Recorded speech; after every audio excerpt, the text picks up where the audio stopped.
Wednesday's quiz. Yes. Well, next Wednesday is a test.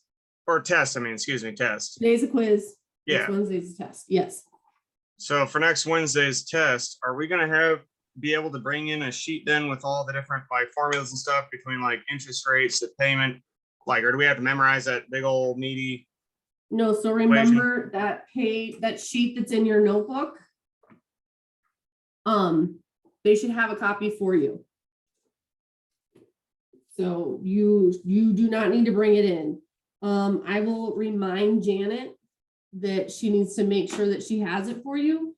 Clinton in the FMC, he will definitely have it, but I will remind Janet that she needs to print it and that it's two-sided so that we'll have both sides. I believe it's two-sided. Let me look at it real fast. That was the only thing stressed me. I was like, man, there's no way I'm going to memorize all this. No, and I know that, hence why, I guess it's only a one-sided sheet, but it's huge, right? Like there's a ton of formulas. So they're all included. You just need to know how to use them, right? And you need to remember, what the pieces mean and all of that. But yeah, the thing that's on page, whatever, the Unit 5 formula sheet in your notebook, I have it as 177, but I know that's not what it is for you. You will have a copy of that when you go to take the exam. They will give it to you. So never fear. You might say, Aaron, that doesn't make me feel any better, but at least you have it, right? Oh, man, I'll probably bring a copy just in case. It was just kind of comical. Last time I took a test, I was like, well, I'm missing our sheet. She's like, there's not another sheet. And I was like, oh, there's another sheet. I'm not taking this without it. So no, the one that we didn't have a sheet for was the linear unit. Because that stuff we did expect you to memorize. So yeah, so Unit 4. And then there will be a sheet when you go to take the final exam too, that is not, it's a culmination of the other stuff. So we have already put that all together for you. But I don't have a copy of that. Just know that there will be a sheet. And I guess lastly, you probably posted this at the beginning of the semester.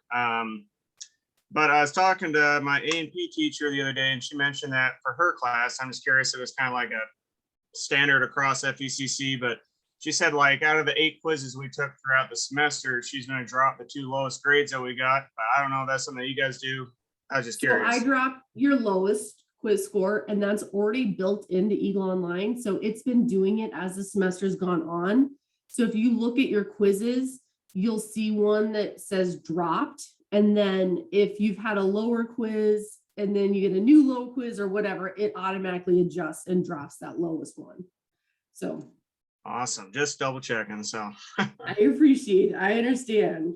Yeah, if I don't set that stuff up at the beginning of the semester, I forget to do it. And so it's easier for me to just have the grade book and Eagle Online handle that.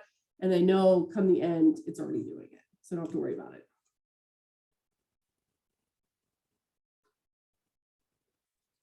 Any other questions? These are good.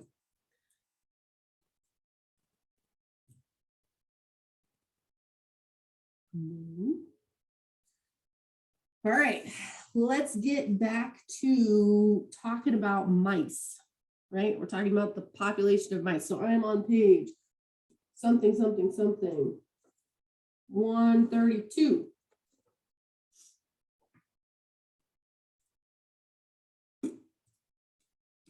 Okay, so I'm just finished getting everything adjusted here so I can still see people, and I've got my screen. Okay, so remember our situation. We've got mice. Our initial population was 10. After 100 days, there was 40. We had to find the growth rate, and then we wrote that generic exponential function. So part B says, when did the population of mice double? So remember, doubling means times 2, right? And we know our initial population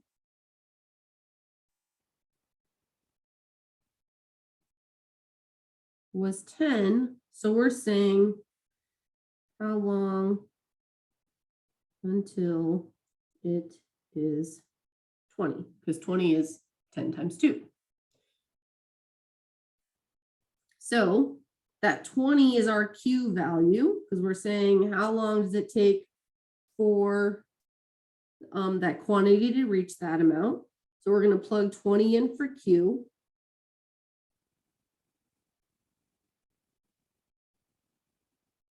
And we need to solve for T.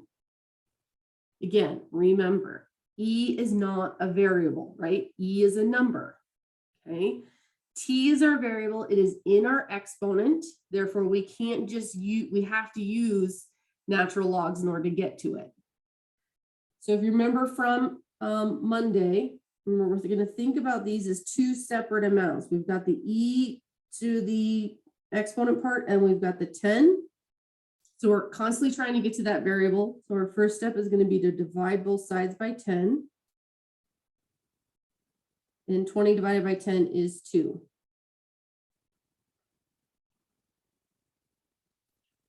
Because our variable is in the exponent, we need to undo that by taking the natural log of both sides. Again, we're choosing natural log because the base is E. So we're going to say natural log of 2 equals the natural log of E to the 0.0139 t. Using the power rule, we're going to take this amount and bring it right down in front, giving us the natural log of 2 equals 0.0139 t times the natural log of E. Now remember, natural log of E is equal to 1, so we don't have to worry about that part. So rewriting it, we have the natural log of 2 equals 0.0139 t. If you need to write a little reminder for yourself why you dropped the natural log of E, remember, ln of E equals 1. So we don't need it anymore. So you can easily in your calculator put the natural log of 2, right? You can write out that number, but we don't want to round to the very end.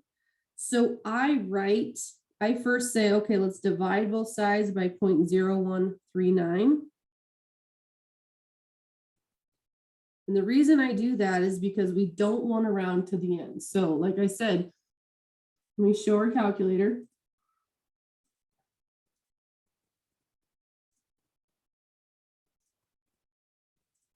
So in our calculator, we're going to turn it on first off. We're going to do ln of 2, end parenthesis, division symbol, and then 0.0139. Again, we don't want to round this number. That's why we don't find what the natural log of 2 is first, because it's an irrational number. It goes on forever. But having the natural log of 2 in our numerator, it will still calculate that for us and then divide by that 0.0139, giving us 49.8667 or approximately 50 days.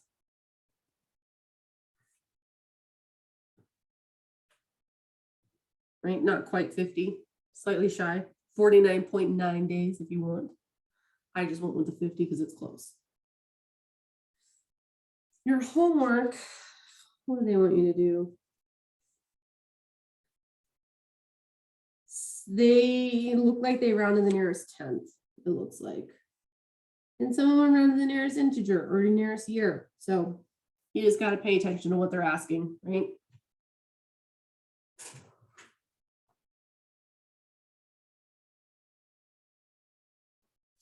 So for part C, the process is exactly the same as part D or part B. And except for 20, we use a different number. So here's what I'm saying. It says, when will the mice population exceed 100? We can't have a portion of a mouse in terms of it's not a mouse. It's all a mouse or it's no mouse, right? So if we want to exceed 100, that means has to be greater than 100, and we're going to use 101. That's exceeding 100, right? So now instead of 20, we're going to put 101 in for Q.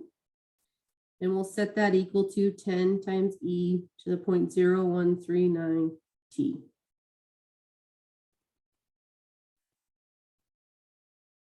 And the steps we follow in part C are exactly the same as part B. So I want you to try this.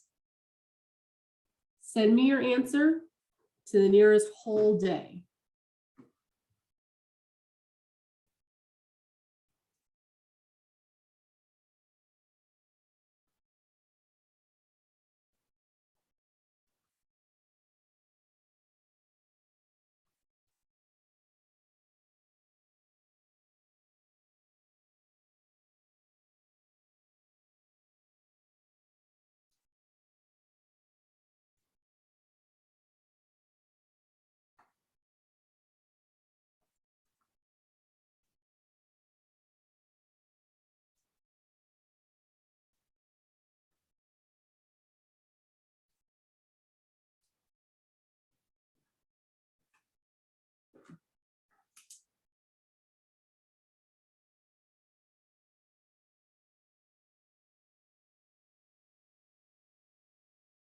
Actually, go to the nearest 10th.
Okay.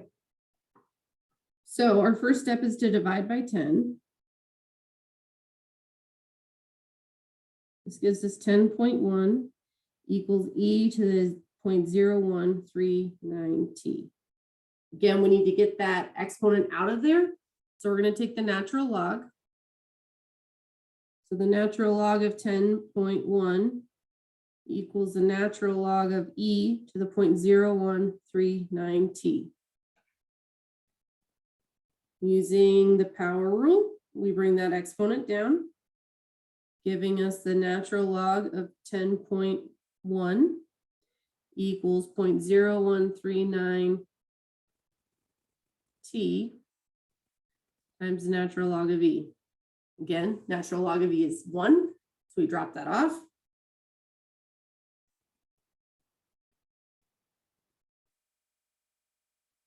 We will divide both sides by 0.0139.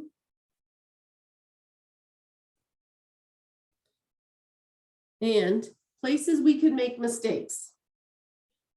One of the most common mistakes is forgetting to put the parenthesis on the end. So if we did ln of 10.1 and we forget that second parenthesis and we put divide by 0.0139, we get that. And that's not how much time it takes. And one of the ways that we can monitor ourselves to know if this is an accurate answer or not is think back to part B. It took 50 days just to get to 20. There's no way it would take 7 days to get to 101, right? So instead, if you make a mistake like this, you can do second enter and go back to this place where you needed to put in that parenthesis and you use the second insert key. You can put your parenthesis in and then press enter, and we get that 166.369, blah, blah, blah. So minimum, you would say 166.4 days. If they wanted you to round to the nearest whole day, we would say 167. Because we can't do less, because if we do less, we won't actually hit that 101 amount. We have to do more. So questions about that one?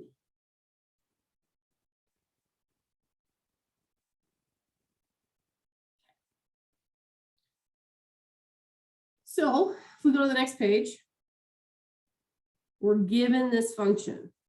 The number of milligrams of a drug still remaining in a patient after T hours is modeled with the function RT equals 10 times E to the negative 0.2 T. So let's break down this function before we even start talking about the problem. So first of all, this follows our general format, right? So if we think about how this lines up, Q sub 0 here is 10, meaning the initial amount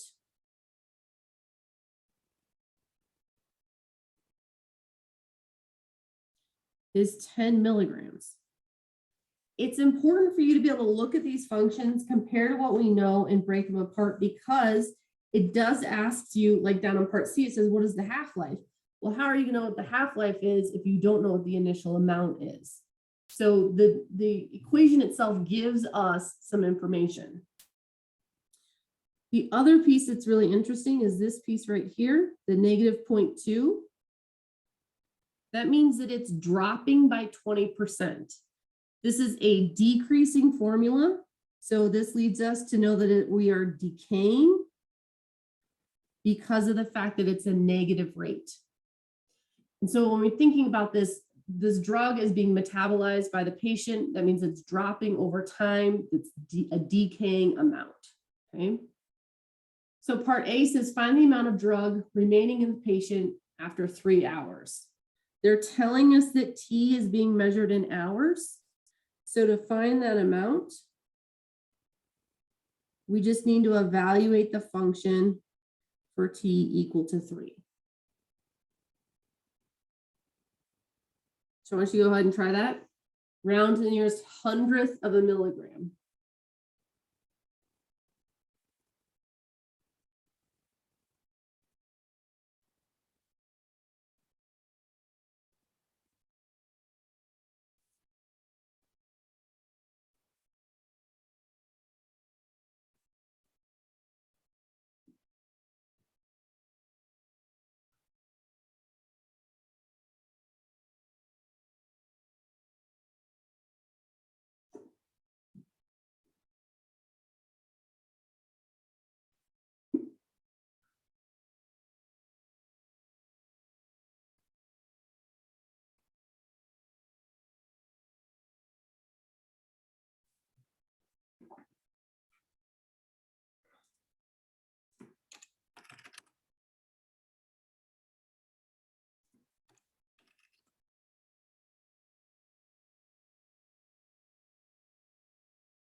So if it helps you to figure out the exponent part first, we would have -0.2 times 3, giving us -0.6 for our exponent. So we have 10 times e to the -0.6.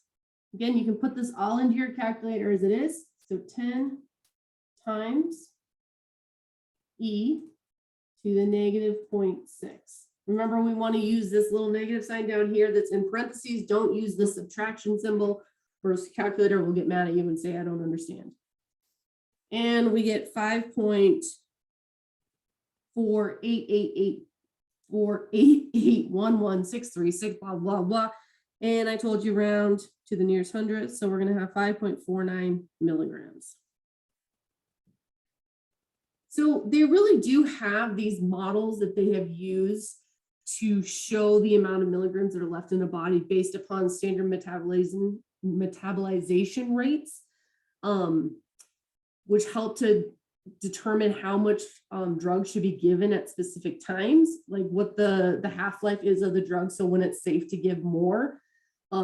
These are still rough estimates, which is how, unfortunately, sometimes patients get overdosed in hospitals because they don't metabolize the drug at the same rate that what the formula says it should, based upon the, what they think normal bodies do. Some bodies don't do normal things.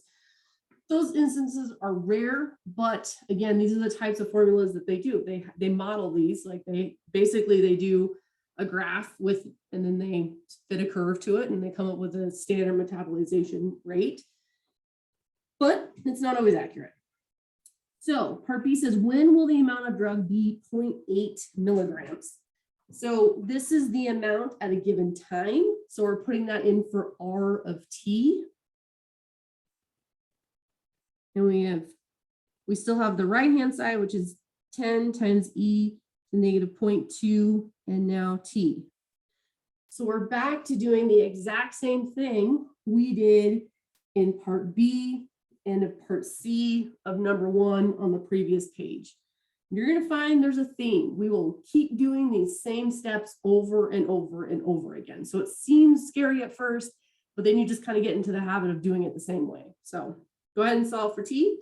Let me know what you get. I went to the nearest 1/10 of an hour.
Okay, so our first step, we need to divide by 10, right? So dividing both sides by 10, we have 0.8 divided by 10, which gives us 0.08. The 10 disappears on the right-hand side, and that's e to the negative 0.2 t.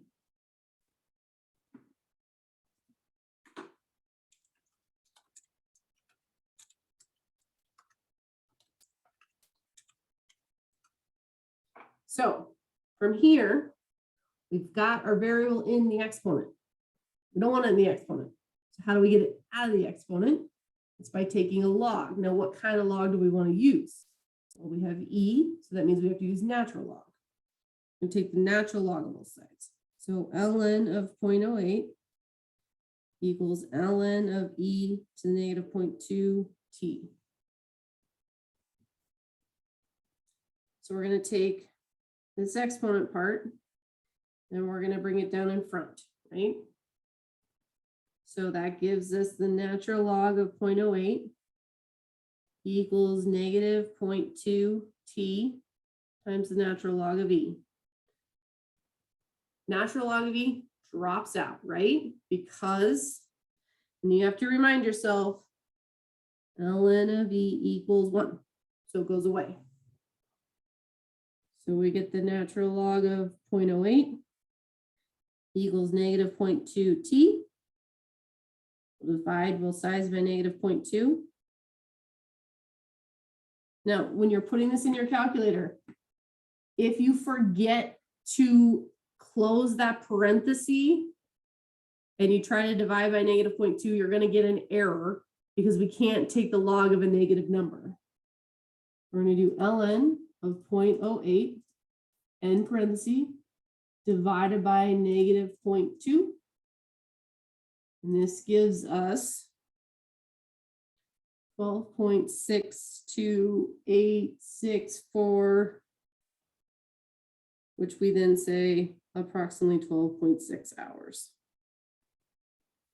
And this is one, my math lab doesn't care about rounding in terms of real life.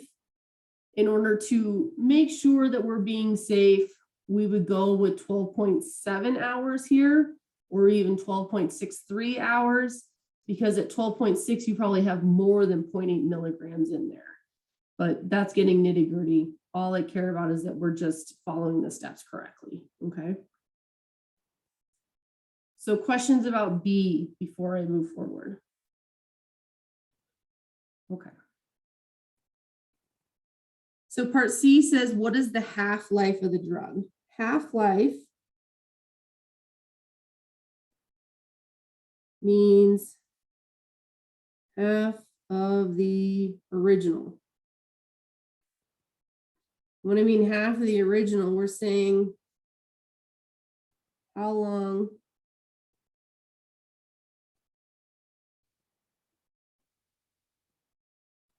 does it take for Aaron to spell properly? No. How long does it take for there to be half left, right? That's what they're saying when you look at the half-life. So that's why it was so important in the beginning that I said, hey, look at this equation. What's the original amount? If you don't identify from the equation what the original amount is, who knows what the half-life is, right? Because we don't know how much half is. So we identified that our original amount was 10 milligrams. So we're going to take 10 milligrams divided by 2, which means 5 milligrams is when we have half. So now for part C, we look at what we did with part B, but instead of putting 0.8 milligrams in, we're going to put 5. We're saying how long until that R of T amount is equal to 5.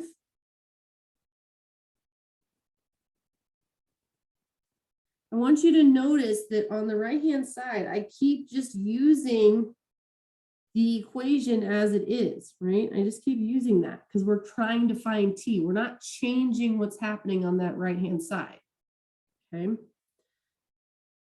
So try part C, right? We've got the green function. Look back at what we did with B. Just try.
Okay. So again, what are our steps? Divide by 10, right? We got to get that business away. So we end up with 0.5 equals e to the negative 0.2 t. We'll take the natural log of both sides. Bring our power down.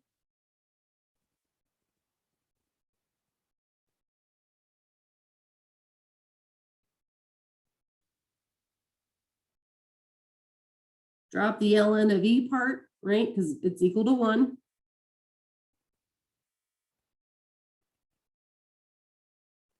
Divide by negative 0.2. And t is equal to 3. What is it? 3.46, something like that. 3.46. What did I say here? 58, I believe I saw. So we're going to say approximately 3.5 or 3.47 hours. And again, how do we know that it's in hours? Well, if we go back to the beginning, it tells us that our time is measured in hours, right? So we know that when we're solving for t, it's always going to be in terms of hours. Okay. So another model that we have talked about is continuously compounding interest, which if only that actually existed in the real world, right? It doesn't. I mean, we would all want that to be our investments, but it's not out there. but we still have the equation. So remember our equation, A is your account balance after T years. P is your principal or initial investment. E is your irrational number, which is irrationally hard to say. R is your interest rate expressed as a decimal, and then again, T is your time in years. So it says find the interest rate for a $10,000 investment, which grew to $14,000 after 3 years. So that means our initial investment was $10,000. Our new account balance is $14,000, and it took 3 years to do that, right? So if we plug those pieces of information into our equation, we end up with 14,000 equals 10,000 times E to the R times 3. You can write it as 3R. I'm just making sure that I put it in the same position as what the original variables are, right? So again, we just have a variable in our exponent. So we have to solve. So our first step is still going to be divide both sides by 10,000.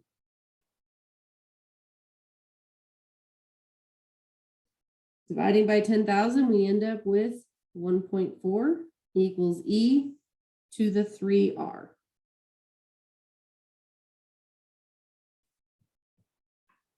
From here, we're going to take the natural log of both sides because that's what we do with E, right? And that's what we do with E when we're solving for the exponent. And again, we bring that exponent part down.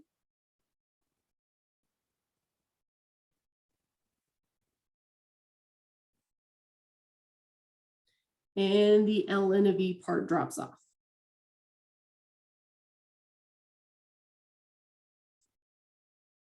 Last step is to divide by 3. And the natural log of 1.4 divided by 3 is 0.112157, blah, blah, blah. Your homework when you're finding these rates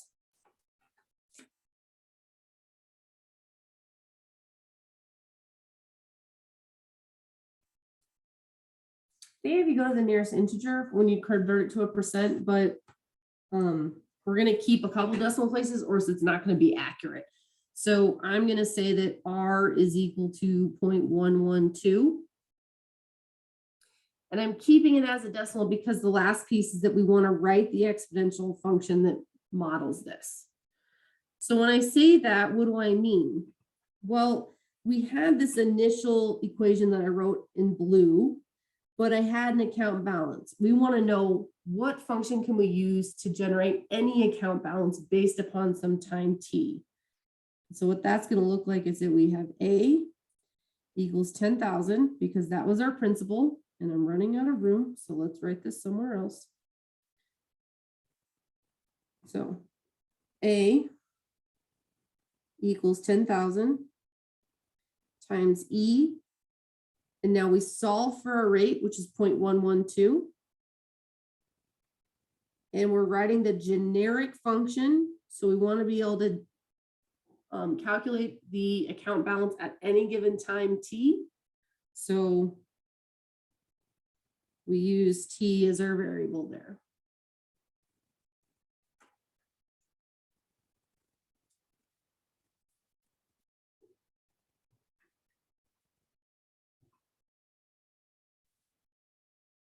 So why do we care about that? Well, if we go to the next page, we know why we care. The next page says, find the doubling time using the interest rate found in part 1. So again, we're going to transfer our equation over.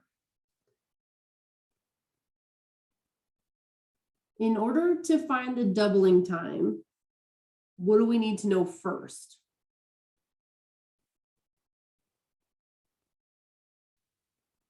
our original value, the 10,000, right? Is that what we're doubling? Yep. So doubling means 2 times original. So if our original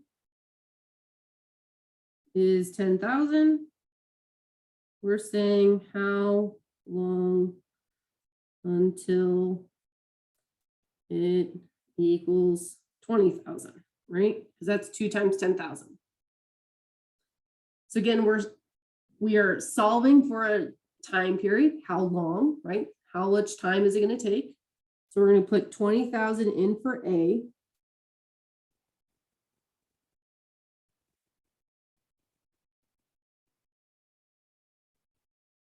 And solve for T. Go to the nearest tenth of a year, please.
Erin, can you say what to round it to again, please? I started Yeah, I focusing was on just the problem.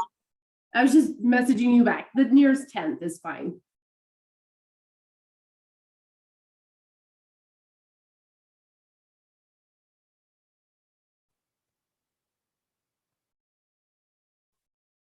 And when I do this, I come up with 6.2 years. This is a rounded amount. But 6.1. Oh, how many decimal places does it go? The ln of 2 divided by 0.112. 6.1888, blah, blah, blah, blah, right? So we get 6.2 years.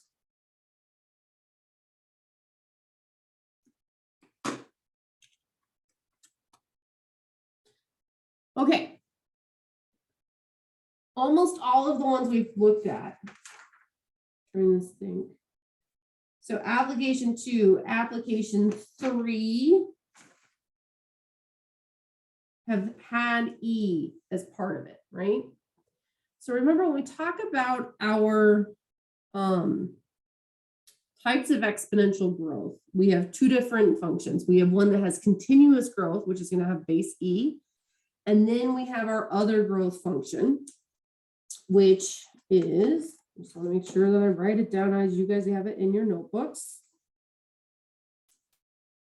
Our other growth function is Q of t equals Q sub 0 times 1 plus R to the t. So if we look at application 4, it says the total number A of t known asteroids t years after 1990 can be estimated by. So if we take that equation and we write it underneath this,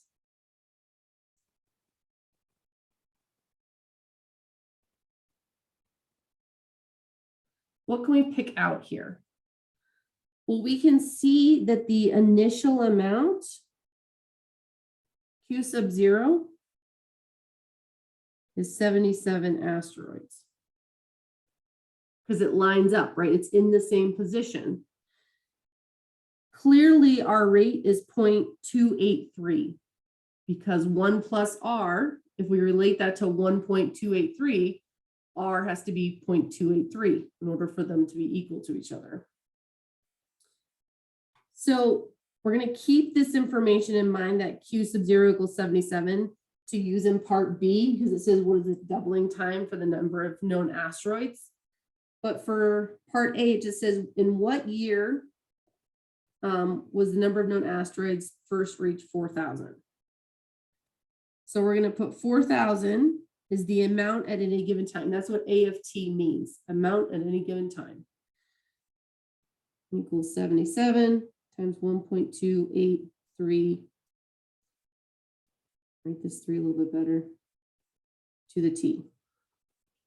So to start off, our process is exactly the same, meaning we're going to divide off the amount that's not being raised to the exponent. So we're going to divide both sides by 77.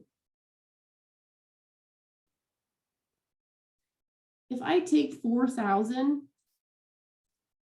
and I divide it by 77, I don't get a nice answer. I get 51 and then a whole bunch of decimal places. And again, we can't round, oh my God, I can't talk. We can't round till the very end, right? So what that means is we need to hold this as 4,000 over 77. Now, if we didn't have calculators, I would be more sympathetic to not keeping it as a fraction, but we have calculators, so we're just going to leave it as a fraction for now. So instead of taking the natural log of both sides, we're going to take the log of both sides. You could still use the natural log, but the difference here is that there's not a piece that's going to drop out. So here's what that means. If I take the log of both sides, that means I'm going to have the log and in parentheses, I'll have 4,000 over 77. And that's equal to the log of 1.283 to the t. We're still going to bring that exponent part down like we have in our previous examples.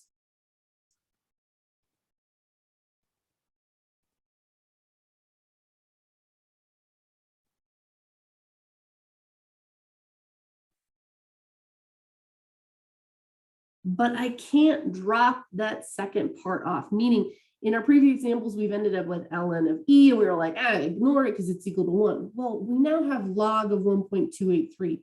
We can't just drop that off because that's not equal to 1. That is a number. So when I look at the right-hand side, I've got t times some stuff. So we want to get rid of that log of 1.283. So we're going to divide both sides by log of 1.283.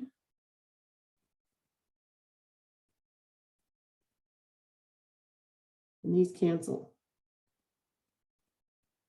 Do not look at the left-hand side and be like, oh, there's a log on the top, there's a log on the bottom, cancel the logs, and I just need to do 44,000 over 77 divided by 1. No. When I look at the word log, that is a number. The whole thing is a number because it's an operation on that number. So you can't just cancel the words log out on the left-hand side and be like, it's fine. These are two numbers. So in your calculator, you're literally going to do log and then 4,000 divided by 77. You're going to end the parenthesis. We'll do division again and do log and then 1.283 end parenthesis again.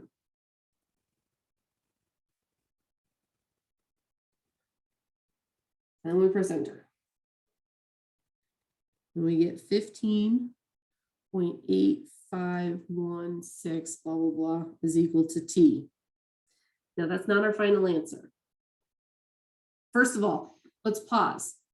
Let's say you all said, no, Erin, you're wrong. You could have just canceled those words log out and it'd be fine. Well, no.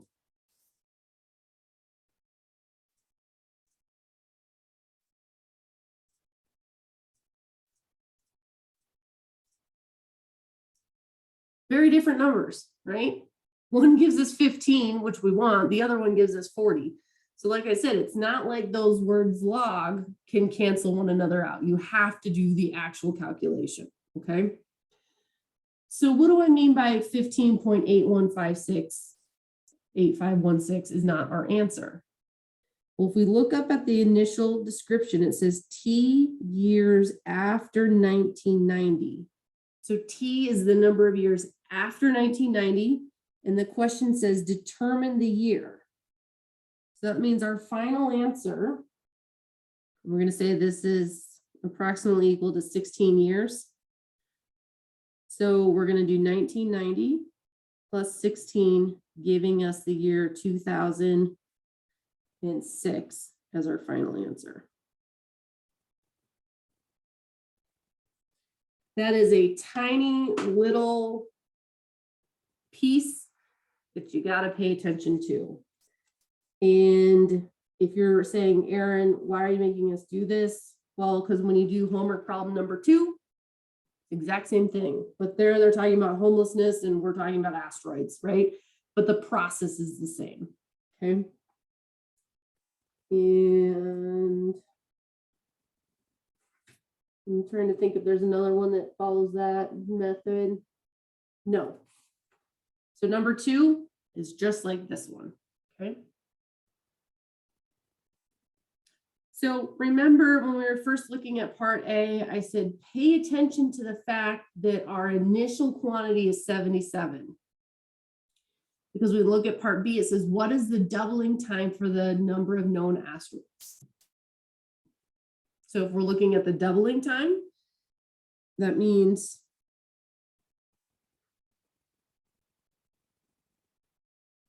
two times Q sub 0, which for us is 2 times 77, which is going to be 154. So that means we're going to let A of T equal 154. Now, part B just says, what is the doubling time? Meaning we just need to find T. We don't need to find the year that it doubles in, okay? So I want you to find what T equals when A of T is 154. So look back, if you're going, I have no idea what you're talking about. Look back to what we did in other examples when we were looking at doubling time.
So in part A, the A of T was 4,000. In part B, the A of T is 154, meaning we have 154 equals 77 times 1.283 to the T.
So I want you to think when you're moving to a new part, think about reverting to the equation as it was to begin with, right?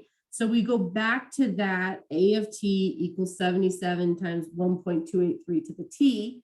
And since we're looking for the doubling time, that's why we put the 154 in for A of T. We dropped the 4,000 altogether. So from here, we're going to divide both sides by 77. And 154 divided by 77 gives us 2. So 2 equals 1.283 to the T. We're going to take the log of both sides.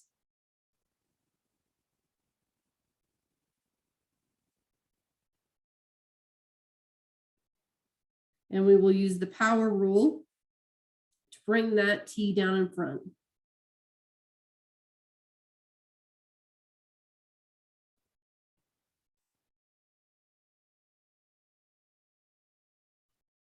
And from here to solve for T, we divide both sides by log of 1.283.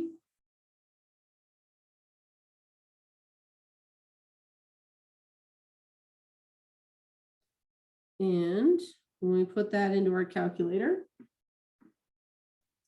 we've got log of 2 divided by log of 1.283.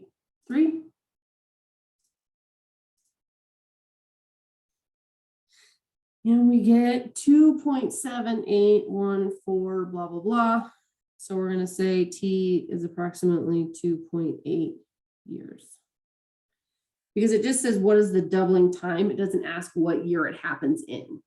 Okay, that's the difference between part B and part A. So I'm going to stop us there. I'm not going to get into application 5, the loudness scale. We'll talk about that tomorrow. I think we've done a lot today. There's a lot going on in the brain, so I don't want to, complicate things any further. So just a reminder, you have your quiz due tonight, so don't forget to do that, and your project due tomorrow. And then tomorrow when we meet, I will go over the most commonly missed problems from the quiz, and then I will finish up with application 5, which is a measurement of loudness with decibels. And that's how they figure out how loud things are. So I hope your brains didn't explode. Take some time, right? Yeah, exactly. But just think, you are 1 page away from this material all being done. Yay. Exactly. Everybody be so excited. Anyways, good luck with your quizzes. Email me if you have questions. I'll see you all tomorrow at 2. Okay? Bye, everyone. Bye.